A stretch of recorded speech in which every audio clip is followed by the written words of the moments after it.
Hi everyone, I'm Almani Tayana. Today I want to talk about mental disorder. By the time mental disorders gradually developed and easily attack humans, especially in major cities. We need to be more aware of the symptoms and what are mental disorders. First of all, we need to know what mental disorders are, since they have many types. What are mental disorders?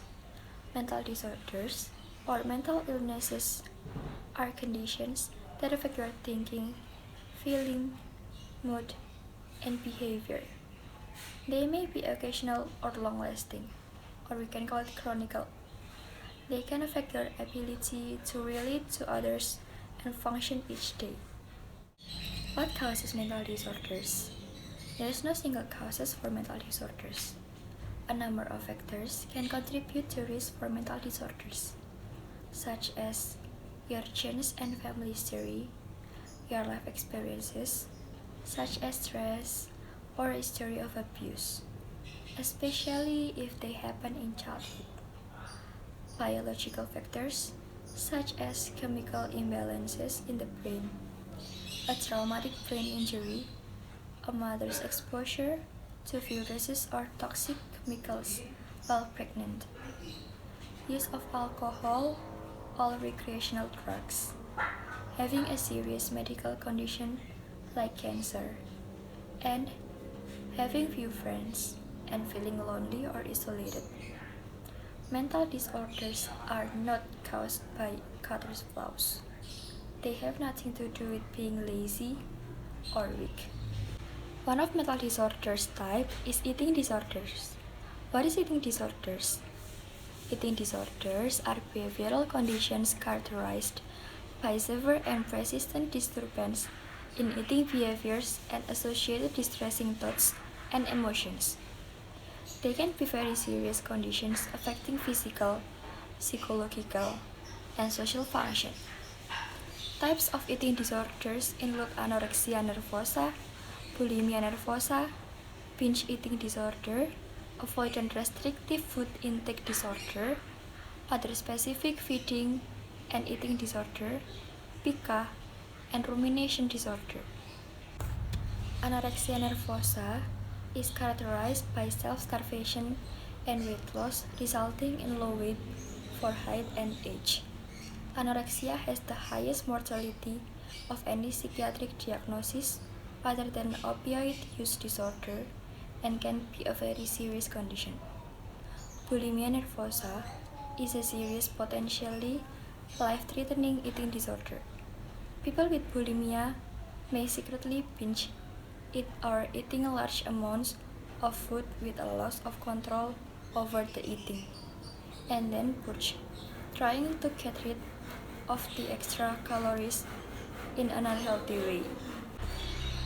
As with bulimia nervosa, people with binge eating disorder have episodes of binge eating in which they consume large quantities of food in a brief period, experience a sense of loss of control over their eating, and are distressed by the binge behavior. Unlike people with bulimia nervosa, however, they don't regularly use compensatory behaviors to get rid of the food by including vomiting, fasting, exercising, or laxative uses. An example of other specified feeding and eating disorder is a typical anorexia nervosa. This category includes individuals who may have lost a lot of weight and whose behaviors and degree of fears of fatness is consistent with anorexia nervosa, but who are not yet considered underweight based on their BMI because their baseline weight was above average. Avoidant or restrictive food intake disorder, or ARFID, is a rationally defined eating disorder that involves a disturbance in eating resulting in persistent failure to meet nutritional needs and extreme picky eating. PICA is an eating disorder in which a person repeatedly eats things that are not food with no nutritional value. The behavior persists over for at least 1 month and deserve enough to warrant clinical attention. Rumination disorder involves the repeated regurgitation and rechewing of food after eating, whereby swallowed food is brought back up into the mouth voluntarily and is rechewed and re-swallowed or spat out. Rumination disorder can occur in infancy, childhood, and adolescence or in adulthood.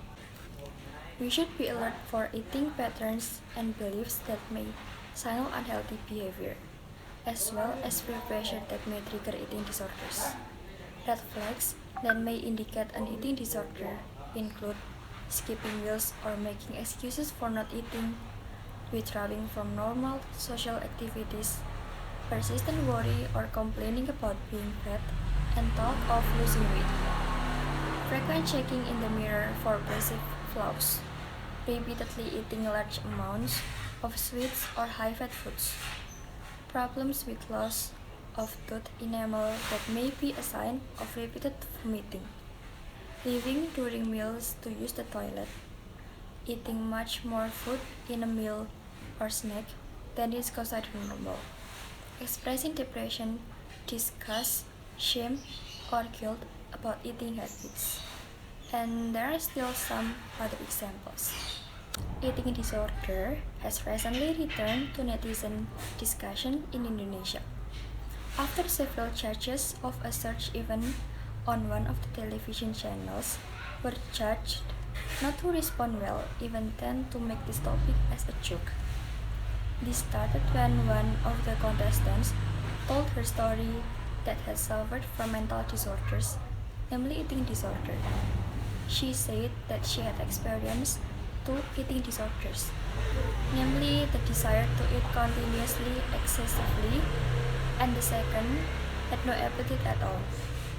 And the judge's response that tends to make it as a joke, where one's mental state should not be appropriate to be used as a joke.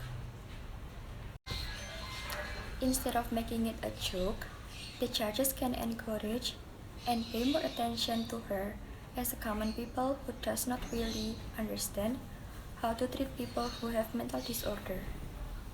We cannot arbitrarily treat the person who have mental disorder. There are things that we can do to help us support someone living with mental disorder. The first is learn about the illness and its signs and symptoms. Also, learn about how the treatments work so that you know what the side effects and improvements you may see.